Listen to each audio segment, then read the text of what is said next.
Mira qué historia tan tremenda me has dado. En un pasillo solitario de un colegio, un bruto sin corazón atacó a una muchacha de piel oscura, sin sospechar que ese golpe iba a desatar una avalancha imposible de detener.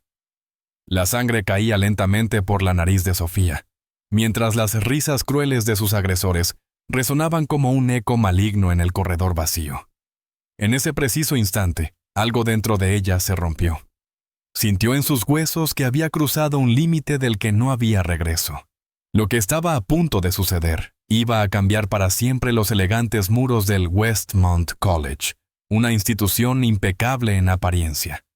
Su padre, un general de 4 estrellas, un hombre cuya leyenda silenciosa había hecho temblar a generales de tierras lejanas, tras dirigir operaciones secretas en 6 continentes, pronto se abriría del tormento que su hija había soportado durante meses.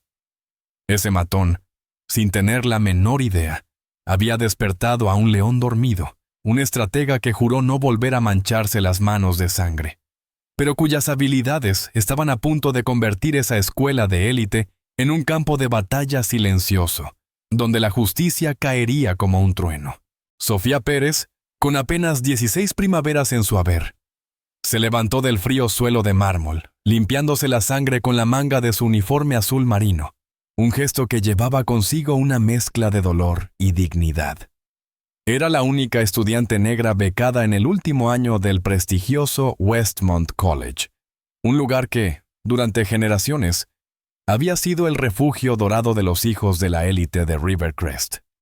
Con un talento que deslumbraba en las matemáticas y unas calificaciones que brillaban como faros en la noche, había conquistado una beca completa, un sueño que su madre, una enfermera de manos cálidas y corazón inmenso, nunca habría podido pagar con su sueldo. La próxima vez, quédate en tu lugar, becaria, escupió Ismael Bitley, hijo del superintendente del colegio y capitán del equipo de natación, con una voz cargada de desprecio. Sus ojos azules, fríos como el hielo de un invierno eterno, no mostraban ni una pizca de remordimiento mientras alzaba el anillo con el escudo de su familia, el mismo que había usado para herir el rostro de Sofía cuando ella se negó a hacerle su tarea de cálculo. A su lado, sus inseparables sombras reían como hienas. Bruno Reynoso, hijo del alcalde, y Marcos Colina, heredero de la mitad de las propiedades comerciales de la ciudad. Los 3 eran los intocables, jóvenes mimados por el privilegio, que parecían flotar por encima de cualquier castigo, como si las reglas no estuvieran hechas para ellos. Antes de continuar, me gustaría saber, ¿de qué país están viendo este video? Escriban en los comentarios y veamos qué país es el más activo. Mi padre se enterará de esto, murmuró Sofía, con el sabor metálico de la sangre aún danzando en su boca, mientras sus palabras salían como un susurro cargado de determinación. Las risas de Ismael estallaron como un eco cruel que rebotaba en las paredes. «Tu padre, ¿y qué vas a hacer? ¿Llamar a la directora Hernández? Juega golf con el mío todos los domingos», soltó con una arrogancia que apestaba a poder. Se acercó un paso más, su figura intimidante proyectando una sombra sobre ella. Además, nadie va a creerle a una becaria contra nosotros 3.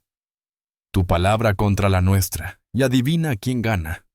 Lo que no podía imaginar era que el padre de Sofía no era un hombre común y corriente. El general Víctor Benito había comandado misiones tan oscuras y secretas que nunca aparecerían en los libros de historia, operaciones tácticas que derribaron enemigos sin dejar rastro. Una leyenda viva, silenciosa y letal, que ahora servía como asesor de seguridad nacional. Por decisión propia, había mantenido a su hija lejos de los focos, permitiéndole crecer con cierta normalidad bajo el apellido de su madre, Pérez, en lugar del suyo, para que el peso de su nombre no la aplastara. Esa tarde, mientras cojeaba hacia el estacionamiento con el alma pesada, Sofía notó que la secretaria del director, la señora Palma, la observaba desde la distancia. Sus miradas se cruzaron por un instante, pero la mujer apartó los ojos rápidamente, como si temiera ser cómplice de lo que veía. Otro testigo mudo de las injusticias que se tejían a diario en esos pasillos de mármol. Ya en casa, en el modesto apartamento que compartía con su madre. Sofía dudó antes de tomar el teléfono móvil entre sus manos temblorosas. Su padre le había dado una línea segura, un número imposible de rastrear, con una advertencia grabada a fuego. Úsala solo si es vida o muerte, Sofía. Lo había dicho el día que partió a su última misión, con esa mirada seria que ella conocía tan bien. Sus dedos vacilaron sobre las teclas, mientras el dolor de su nariz palpitaba y un moretón comenzaba a dibujarse en su piel. El acoso había ido creciendo como una sombra oscura durante meses. Primero fueron susurros venenosos sobre su cabello rizado, su piel morena, su condición de becada. Luego, accidentes, como tareas que desaparecían misteriosamente, líquidos derramados en su mochila, exclusiones deliberadas que la hacían sentir invisible. Hoy, por primera vez, la violencia había dejado una marca física, un golpe que no podía ignorar. Con un suspiro profundo, Sofía tomó aire y escribió un mensaje corto pero cargado de urgencia. Te necesito, papá. Código azul.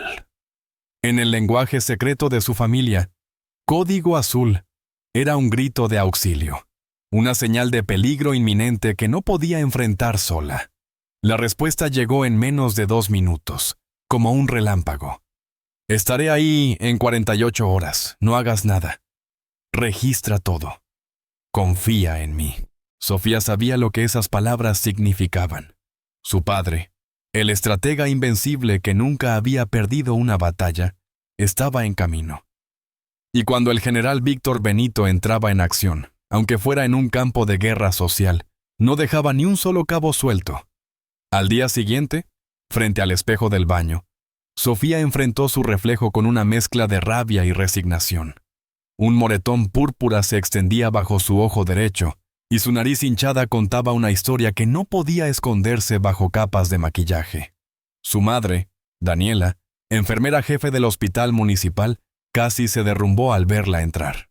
«¡Dios mío, Sofía! ¿Qué te pasó?», exclamó corriendo hacia ella y tocando con suavidad su rostro magullado, evaluando los daños con la experiencia de quien ha visto demasiadas heridas. «Fue Ismael Bitlé, con ese ridículo anillo de su familia», respondió Sofía, intentando sonar despreocupada, aunque su voz temblaba como una hoja al viento. «Quería que le hiciera su tarea de cálculo, y cuando dije que no, me golpeó». Daniela palideció, su rostro endureciéndose. Conocía bien a los Bitlé. El superintendente Gregorio controlaba el consejo del hospital donde ella trabajaba con tanto esfuerzo. Una queja contra su hijo podía costarle el empleo en un abrir y cerrar de ojos, y eso la llenaba de miedo. «Le escribí a papá», confesó Sofía al fin, rompiendo el silencio que pesaba como una losa. «Usé el número de emergencia». Un mutismo denso llenó el pequeño apartamento. Daniela y Víctor llevaban 5 años separados, desgastados por las interminables misiones militares que habían convertido su matrimonio en un campo minado. «¿Estás segura de que era necesario, cariño?», preguntó Daniela con una preocupación genuina que se le escapaba en cada palabra. Ella sabía que cuando Víctor entraba en modo táctico, nada ni nadie podía detenerlo. «Lo intenté todo, mamá. Hablé con los profesores, con el consejero escolar. Nadie me escucha. Los intocables están blindados por sus familias», explicó Sofía, mostrando su celular con meses de insultos, amenazas y pruebas guardadas como un diario de su sufrimiento. Mientras tanto, en una sala privada del ayuntamiento de Rivercrest, 3 hombres poderosos tomaban café como si el mundo les perteneciera. El alcalde Lorenzo Reynoso, con un reloj de oro brillando en su muñeca, charlaba animadamente con Gregorio Bitlé y Ricardo Colina, el magnate que poseía la mitad de los negocios de la ciudad. «El nuevo complejo deportivo está casi asegurado», sonrió Reynoso, satisfecho, como quien acaba de ganar una partida de ajedrez. «Con vos controlando el consejo escolar, Greg, y Ricardo manejando los terrenos, todo está listo para empezar a construir». Bitlé, con un aire despreocupado, añadió: Mi hijo dice que hay una becada problemática en Westmont. Una tal Pérez. Creo que es hija de esa enfermera del hospital. Daniela Pérez. Frunció el ceño Colina, tamborileando los dedos sobre la mesa. Se negó a falsificar unos informes médicos que necesitábamos para el seguro del centro comercial. Es una mujer dura. El alcalde se encogió de hombros, con una sonrisa cínica. Tal vez sea hora de revisar el programa de becas. Westmont siempre ha sido un colegio para familias que entienden cómo funciona nuestra comunidad, no para alborotadoras. En el colegio, Sofía siguió las órdenes de su padre al pie de la letra. Registra todo, no reacciones, pasa desapercibida. Con su celular grabó a Ismael y sus amigos acosando a otros estudiantes, copiando exámenes sin pudor. Incluso a un profesor haciendo la vista gorda cuando Marcos garabateaba insultos racistas en el pupitre de un chico asiático. Durante el almuerzo, algo inesperado iluminó su día. Una chica pelirroja, Olivia Ramírez. Nueva estudiante de intercambio, se sentó a su lado en la mesa vacía de la cafetería. «Soy Olivia», se presentó con una sonrisa valiente. «Vi lo que te hizo Ismael ayer. Mi padre es periodista de investigación. Me enseñó a oler la injusticia a kilómetros». Sofía la miró con desconfianza al principio, pero algo en su tono la hizo bajar la guardia. «No deberías sentarte aquí. Arruinarás tu reputación antes de empezar», advirtió. Olivia soltó una risita. «No me importa la reputación. Prefiero estar del lado correcto». Por primera vez en meses, Sofía sintió un rayo de esperanza, como si no estuviera tan sola en esa lucha. Más tarde, en el pasillo, los intocables la rodearon de nuevo, sin notar que Olivia grababa discretamente desde unos metros. «Escuché que te quejaste de mí a la dirección», gruñó Ismael, empujándola contra las taquillas con una fuerza que hizo temblar el metal. «No dije nada», respondió Sofía, firme, recordando el consejo de su padre. «No muestres miedo. No les des ese poder». «Mentirosa», siseó Bruno Reynoso, acercándose con una sonrisa torcida. «Mi padre recibió una llamada sobre un incidente con una becada. ¿Quién más podría ser?». Lo que no sabían era que, en la base militar de Fort Chandler, el general Víctor Benito ya había puesto en marcha un plan silencioso y letal. Retirado de una misión internacional con urgencia, reunió a su equipo de confianza, exsoldados leales que lo seguirían al fin del mundo. «Esto no es oficial, caballeros», anunció con voz firme, mientras fotos de las familias Bitle, Reynoso y Colina aparecían en una pantalla digital, junto a datos financieros, registros telefónicos e información personal que ningún civil debería tener en sus manos. «No buscamos daño físico», aclaró, con ojos fríos como el acero. «Vamos a exponer la verdad y desmantelaremos el sistema que permite que estos chicos lastimen a mi hija». De vuelta en Westmont, Sofía recibió un mensaje críptico en su celular. «Paquete en 20 minutos. Prepárate». Boe. Exactamente 20 minutos después, una mujer elegante, disfrazada de repartidora, entró en la oficina escolar con paso seguro. «Tengo un paquete para la señorita Pérez», anunció, entregando un sobre a la recepcionista. Cuando Sofía lo abrió, encontró un celular de última generación y una nota sencilla. «Comunicación segura. Destruye esto». Esa noche, mientras conducía a casa, el nuevo teléfono vibró con una videollamada. «Papá», susurró Sofía, viendo el rostro familiar de Víctor Benito por primera vez en meses. «Estoy cerca, Sofía», dijo él, su tono tranquilo ocultando la furia que ardía al ver el moretón en la cara de su hija. «Pero antes de llegar, necesito que entiendas algo. Lo que voy a hacer no es venganza, es justicia». Ella asintió, con una mezcla de alivio y nervios recorriendo su cuerpo, mientras él le daba instrucciones precisas para las próximas 24 horas. «Después de mañana, Westmont no volverá a ser el mismo. Esos chicos aprenderán que sus actos tienen consecuencias, por más poderosos que sean sus padres. A la mañana siguiente, el colegio despertó con un aire distinto, como si algo invisible hubiera cambiado en la noche. Cámaras ocultas, instaladas por un equipo fantasma bajo las órdenes de Benito, vigilaban cada rincón donde el privilegio solía esconder abusos. Sofía caminó por los pasillos con una calma nueva. Ya no agachaba la vista como antes. Olivia, a su lado, charlaba animadamente, aparentemente ajena a las miradas curiosas que la seguían.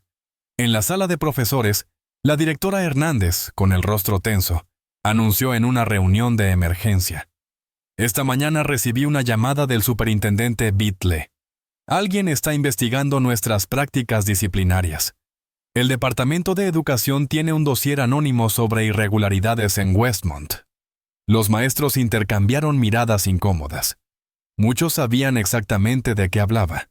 Años de hacer la vista gorda ante el comportamiento de los hijos de familias influyentes.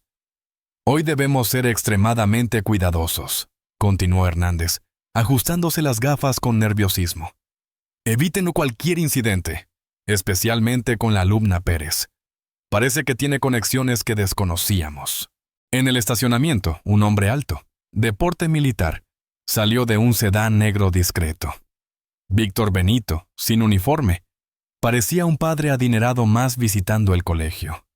Su corte de pelo preciso y su postura impecable delataban sus años de servicio, pero su sonrisa amable engañaba a cualquiera. En recepción, dijo con calma: «Soy Víctor Benito. Tengo cita con la directora Hernández. Es sobre una posible donación al Consejo de Administración». La secretaria parpadeó, confusa. «No veo nada en su agenda». Él se inclinó ligeramente, con un brillo astuto en los ojos. «Quizá quiera revisar de nuevo. Es una donación sustancial». Las palabras mágicas funcionaron, y en minutos lo escoltaban al despacho.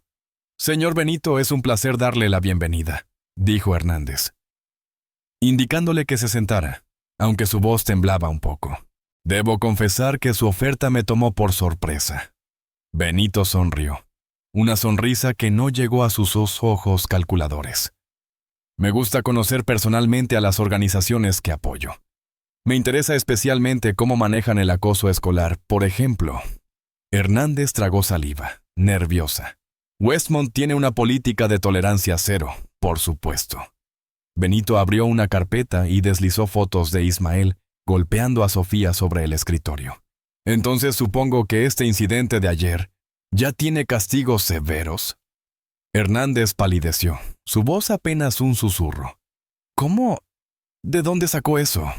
«Digamos que tengo recursos», respondió él, sacando registros financieros que mostraban malversación del fondo de becas. «Igual que tengo pruebas de irregularidades que podrían interesar a las autoridades». En el pasillo, Ismael y sus amigos se acercaban a la taquilla de Sofía, planeando claramente otra intimidación. Pero el profesor Mateo, recién contratado, los interceptó.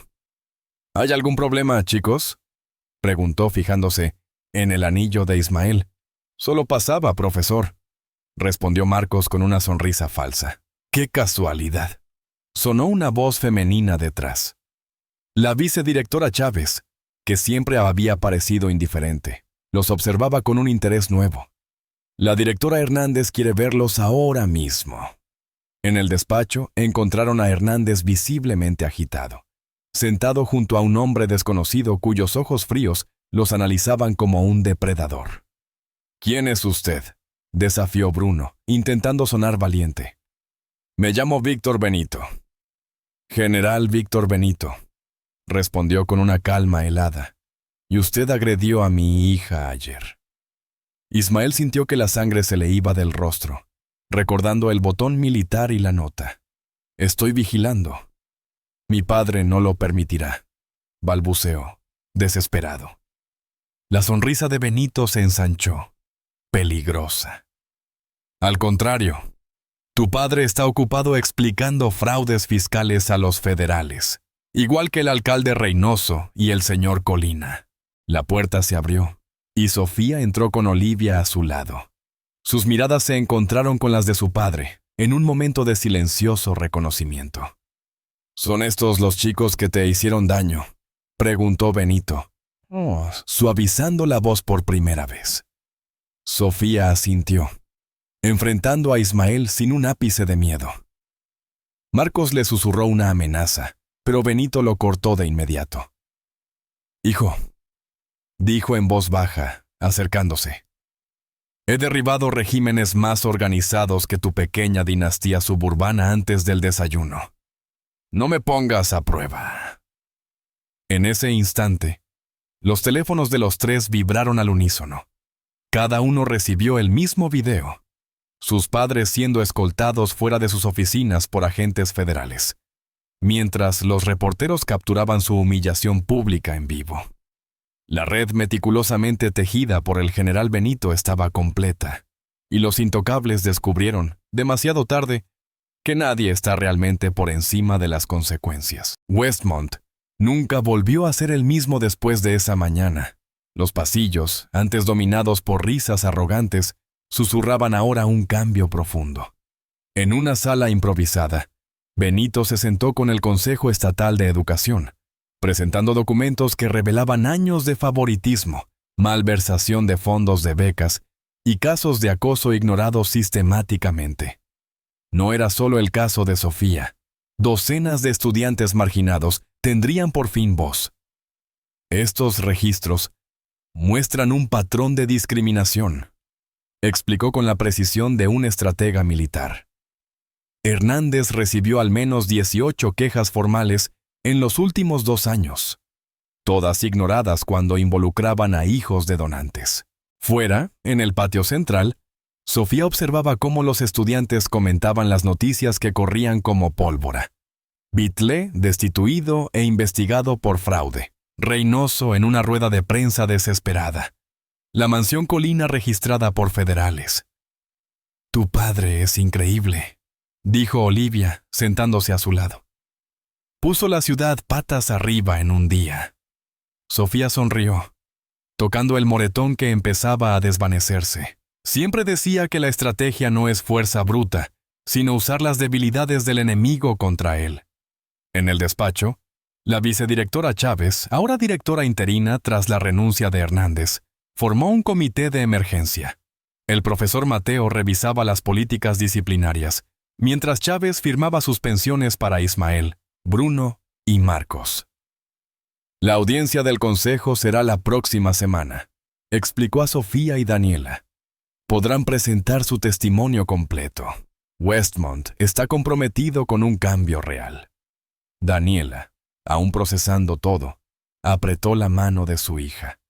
Nunca imaginé justicia tan rápida. En la comisaría, los patriarcas de las 3 familias esperaban incrédulos su interrogatorio. «¿Cómo consiguió esos documentos?», murmuró Bitlé a Reynoso. «Estaban en servidores protegidos». Un detective al pasar soltó. «No lo entienden. Benito comandó operaciones de inteligencia que derrocaron dictadores. ¿De verdad creyeron que podían lastimar a su hija y salir impunes?». En casa, Víctor organizaba papeles mientras hablaba con Sofía y Daniela. «Los cargos contra esas familias son solo el comienzo», dijo, ahora como padre, no como general. «Lo importante es reformar el sistema escolar».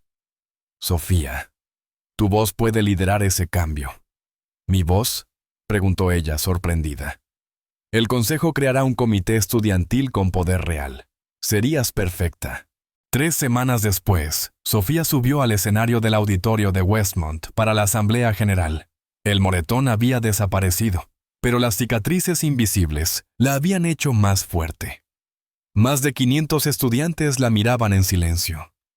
«Lo que me pasó no fue aislado», resonó su voz, firme y clara. «Por años, estudiantes becados y minorías han sufrido en silencio mientras un sistema protegía a los agresores. Hoy empieza una nueva era en Westmont. Igualdad, respeto y meritocracia». En las últimas filas, Víctor observaba con orgullo, mientras Daniela sonreía con lágrimas contenidas. «Nunca quise que viera ese lado tuyo, el estratega implacable», susurró Daniela. «Necesitaba saber que la justicia se lucha con todo lo que tenemos», respondió él. Desde ese día, Westmont se convirtió en un modelo de reforma. Ismael, Bruno y Marcos fueron enviados a escuelas militares, donde reglas estrictas les enseñaron responsabilidad. Sus familias enfrentaban juicios y la condena pública. En Rivercrest quedó claro que el poder sin responsabilidad encuentra su fin, a veces en un general de 4 estrellas que demostró que la verdadera fuerza no está en intimidar, sino en transformar sistemas corruptos con inteligencia y corazón. Si esta historia te ha tocado, reflexiona sobre cómo enfrentar las injusticias a tu alrededor. La justicia siempre encuentra su camino. ¿Qué opinas de esta historia? Me encantaría escuchar tus pensamientos. Deja un comentario abajo. No olvides darle like y suscribirte para más contenido increíble que llegará pronto.